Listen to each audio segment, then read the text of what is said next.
اعوذ باللہ من الشیطان الرجیم بسم اللہ الرحمن الرحیم وَلِيَعْلَمَ الَّذِينَ أُوتُوا الْعِلْمَ أَنَّهُ الْحَقُّ مِنْ رَبِّكَ فَيُؤْمِنُوا بِهِ فَتُخْبِتَ لَهُ قُلُوبُهُمْ وَإِنَّ اللَّهَ لَهَادِ الَّذِينَ آمَنُوا إِلَى صِرَاطٍ مُسْتَقِيمٍ وَلَا يَزَالُ الَّذِينَ كَفَرُوا فِي مِرْيَةٍ مِّنْهُ حَتَّى تَأْتِيَهُمُ السَّاعَةُ بَغْتَةً أَوْ يَأْتِيَهُمْ عَذَابُ يَوْمٍ عَقِيمٍ وَالْمُلْكُ يَوْمَئِذٍ لِلَّهِ يَحْكُمُ بَيْنَهُمْ فَالَّذِينَ آمَنُوا وَعَمِلُوا الصَّالِحَاتِ فِي جَنَّاتِ النَّعِيمِ وَالَّذِينَ كَفَرُوا وَكَذَّبُوا بِآيَاتِنَا فَأُولَئِكَ لَهُمْ عَذَابٌ مُّهِينٌ۔ سورہ حج آیات 54 سے 57۔ وَلِيَعْلَمَ الَّذِينَ، اور تاکہ جان لیں وہ لوگ جو اوت العلم، علم دیے گئے ہیں، اہل علم یہ بات جان لیں، انہ الحق، بلا شبہ وہی حق ہے، من ربک، آپ کے رب کی طرف سے۔ آیت نمبر 53 میں ہم نے یہ بات جانی تھی کہ اللہ شیطان کے ڈالے ہوئے وسوسوں کو ان لوگوں کے لیے فتنہ بنائے جن کے دلوں میں روگ ہے، بیماری ہے اور جو سخت دل ہیں، اور بلا شبہ وہی لوگ جھگڑے میں بہت دور نکل گئے ہیں۔ اب یہاں دوسرے لوگوں کا تذکرہ کیا جا رہا ہے کہ جن کو اللہ تعالیٰ نے علم عطا فرمایا ہے۔ یہاں علم سے مراد قرآن مجید کا علم، تو جن لوگوں کو بھی یہ علم حاصل ہے وہ اس بات کو جانتے ہیں کہ یہی بات حق ہے ان کے رب کی طرف سے۔ تو یہاں سے مہلت دیے جانے کا دوسرا مقصد بیان کیا جا رہا ہے۔ ایک تو یہ ہے کہ جو لوگ سرکش ہیں وہ اپنی سرکشیوں میں بڑھتے جاتے ہیں، اور جو صاحب علم ہیں، صاحب ایمان ہیں، ان کا ایمان اور بڑھتا جاتا ہے۔ کھوٹے لوگوں کا کھوٹ اور عیاں ہوتا جاتا ہے، اور کھرے لوگوں کا کھرا پن مزید واضح ہوتا جاتا ہے۔ تو جو اہل ایمان ہیں، فَيُؤْمِنُوا بِهِ، پس وہ ایمان لائیں اس پر، فَتُخْبِتَ، اور جھک جائیں، لہو، اسی اللہ کے واسطے، قلوبہم، ان کے دل۔ تو ان پر یہ بات آشکار ہو جاتی ہے کہ یہ اللہ کی جانب سے کتاب ہے، ان کا ایمان اور بڑھ جاتا ہے، اور ان کے دل مزید یکسو ہو جاتے ہیں، اور وہ اللہ کی رضا کے لیے جھک جاتے ہیں۔ وَإِنَّ اللَّهَ، اور بلا شبہ اللہ تعالیٰ، لَهَادِ الَّذِينَ، البتہ ہدایت دیتا ہے ان لوگوں کو جو آمنوا، ایمان لائے، الی صراط مستقیم، سیدھی راہ کی طرف۔ یہاں یہ بات سمجھا لیں کہ قرآن مجید کا اسلوب یہ ہے کہ وہ ایک چیز کو سمجھانے کے لیے اس کی ضد بھی بیان کر دیتا ہے، دن کے اجالے کو سمجھانے کے لیے رات کا اندھیرا بھی بیان کرتا ہے، کیونکہ چیزوں کو ان کی اضداد سے، ان کی ضد سے زیادہ آسانی کے ساتھ سمجھا جا سکتا ہے۔ تو اس لیے عمومی طور پر ناکام ہو جانے والے لوگ اور کامیاب ہو جانے والے لوگ دونوں کا تذکرہ قرآن مجید میں ساتھ ساتھ آتا رہتا ہے۔ آیت نمبر 53 میں ناکام لوگوں کا تذکرہ، آیت نمبر 54 میں کامیاب لوگوں کا تذکرہ۔ اہل ایمان قرآن پر ایمان لانے والے ہیں، یقین کرنے والے ہیں، اور اس کے مقابلے میں وَلَا يَزَالُ الَّذِينَ، اور وہ لوگ جنہوں نے کفر و کفر کیا ہے، فی مریتن، مسلسل شک میں ہی رہیں گے۔ لا یزال کسی بھی کام میں تسلسل کو ظاہر کرتا ہے، تو یہ جو کافر مریہ، شک میں ہیں، لا یزال فی مریتن، یہ شک میں ہی رہیں گے، ان کا یہ شک دور ہونے والا نہیں ہے، حتیٰ، یہاں تک کہ تأتیہم الساعۃ بغتۃ، کہ اچانک ان پر قیامت آ جائے گی، او یأتیہم، یا آ جائے گا ان پر، عذاب یوم عقیم، منحوس دن کا عذاب۔ لفظ عقیم بانجھ کو کہتے ہیں، جس طرح سورہ زاریات میں قالت عجوز عقیم، وہ بولی کہ میں تو ایک بانجھ ہوں۔ یہیں سے اس کے اندر سے بے فیض اور منحوس کا مفہوم پیدا ہوا، اور اس کا اطلاق اس طوفانی ہوا پر بھی ہوا جو تباہی تو قیامت کی مچا دے لیکن اس کے اندر کوئی نفع نہ ہو۔ قوم عاد کے لیے یہی لفظ استعمال ہوا تھا، ریح عقیم۔ وفی عاد اذ ارسلنا علیہم الریح العقیم، سورہ زاریات، کہ ان کے لیے قوم عاد میں بھی عبرت ہے کہ جب ہم نے ان پر وہ منحوس ہوا بھیجی۔ اور اسی دن کے لیے یوم نحس بھی استعمال ہوا ہے۔ تو جب تک ان پر قیامت قائم نہیں ہو جاتی، ان پر عذاب نہیں آ جاتا، تب تک یہ لوگ شک ہی میں رہیں گے۔ الملک یومئذ للہ، الملک بادشاہی، یومئذ اس دن، للہ اللہ ہی کی ہوگی۔ سارے کے سارے اختیارات اور معاملات اللہ نے اپنے پاس ہی رکھے ہوں گے۔ اس دن کوئی پارٹیاں، کوئی تعلقات، کوئی خاندان، قوم، بلادری، شرکاء، شفعاء، کوئی کام نہیں آئیں گے۔ یہ جزا و سزا کا دن ہے، فیصلے کا دن ہے، یوم الدین ہے۔ یحکم فیصلہ کر دے گا، بینہم ان کے درمیان میں۔ فالذین پس جو لوگ آمنوا ایمان لائے، وعملوا الصالحات اور نیک اعمال کیے، فی جنات النعیم وہ نعمتوں والی جنتوں میں ہوں گے۔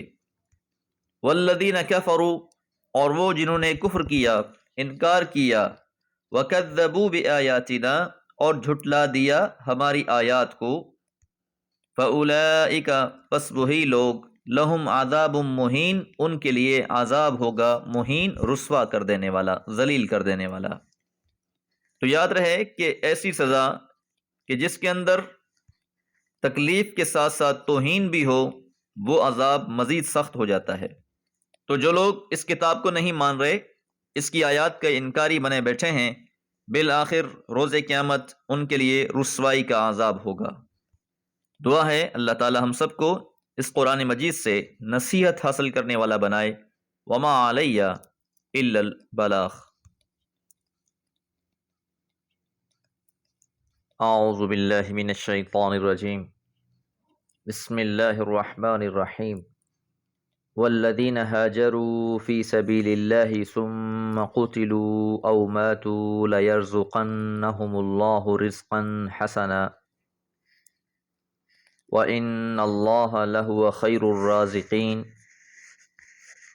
لَيُدْخِلَنَّهُمْ مُدْخَلًا يَرْضَوْنَهُ وَإِنَّ اللَّهَ لَعَلِيمٌ حَلِيمٌ ذَلِكَ وَمَنْ عَاقَبَ بِمِثْلِ مَا عُوقِبَ بِهِ ثُمَّ بُغِيَ عَلَيْهِ لَيَنْصُرَنَّهُ اللَّهُ إِنَّ اللَّهَ لَعَفُوٌّ غَفُورٌ۔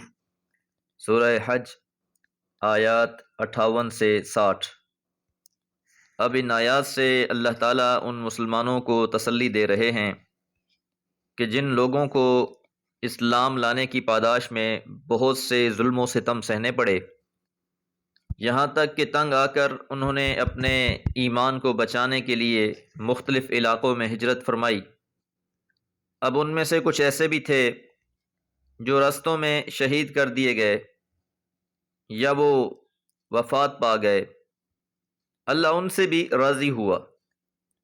والذین اور جن لوگوں نے ہاجروا ہجرت کی، فی سبیل اللہ اللہ کی راہ میں، ثم پھر، قتلوا وہ قتل کر دیے گئے، او ماتوا یا وہ فوت ہو گئے، لیرزقنہم اللہ ضرور بضرور اللہ انہیں رزق عطا فرمائیں گے، رزقا حسنا اچھا رزق۔ تو یہ ان مظلوم مسلمانوں کو بشارت دی گئی ہے۔ تو فرمایا کہ جو لوگ اللہ کی راہ میں ہجرت کریں گے وہ اطمینان رکھیں کہ وہ اس راہ میں پہلا قدم ہی منزل کا درجہ رکھتا ہوگا۔ اب جس طرف وہ ہجرت کر کے جا رہے ہیں وہاں پہنچنے سے پہلے ہی قتل کر دیے جاتے ہیں یا راستے میں انہیں موت آ جاتی ہے تو ان کو بھی شہادت کا درجہ نصیب ہوگا، اور اللہ تعالیٰ ان کو اپنے رزق حسن سے نواز دے گا۔ سورہ بقرہ میں بھی ہم نے یہ بات جانی تھی کہ جو لوگ اللہ کی راہ میں قتل کر دیے جاتے ہیں تم انہیں مردہ نہ کہو، وہ تو زندہ ہیں، اللہ کے ہاں انہیں رزق دیا جاتا ہے۔ اور سورہ آل عمران میں بھی فرمایا کہ جو لوگ اللہ کی راہ میں مارے جاتے ہیں وہ مرتے نہیں ہیں بلکہ زندہ رہتے ہیں، اور وہ اپنی برزخی زندگی میں اپنے رب کے ہاں رزق دیے جاتے ہیں۔ بل احیاء عند ربہم یرزقون، یہی بشارت ان لوگوں کو دی جا رہی ہے جو ہجرت کے ارادے سے گھر سے نکلے اب راستے میں وہ فوت ہو جاتے ہیں یا قتل کر دیے جاتے ہیں تو ان کو بھی وہی مقام اللہ تعالیٰ کی طرف سے عطا کیا جا رہا ہے۔ وَإِنَّ اللَّهَ، اور بلا شبہ اللہ تعالیٰ، لَهُوَ خَيْرُ الرَّازِقِينَ، وہ بہترین رزق دینے والا ہے۔ تو یقیناً جن لوگوں نے اللہ کی خاطر، اس کے دین کی خاطر اپنے گھر بار چھوڑے، اپنی آسائشوں والی زندگی کو چھوڑا، تو اللہ تعالیٰ ایسے لوگوں کی بہترین مہمان نوازی کرنے والے ہیں۔ لَيُدْخِلَنَّهُمْ، اور وہ ضرور بضرور داخل فرما دے گا انہیں، مدخلًا یرضونہ، ایسی جگہ میں جہاں وہ مطمئن ہو جائیں گے، راضی ہو جائیں گے۔ یرضونہ، کہ وہ راضی ہو جائیں گے اللہ تعالیٰ سے۔ گو یہ لفظ نہایت مختصر سا ہے، لیکن اس کے اندر معنی کا ایک سمندر پوشیدہ ہے۔ جس طرح ہم کسی کے بارے میں کہتے ہیں کہ فلاں انسان کامیاب ہو گیا ہے، تو اب لفظ کامیاب کے پیچھے اس کی بے بہا محنت ہوتی ہے، اس نے تکلیفیں بھی جھیلی ہوتی ہیں، اس نے اپنے نفس کو بھی مارا ہوتا ہے، اس نے صبر کا بھی مظاہرہ کیا ہوتا ہے۔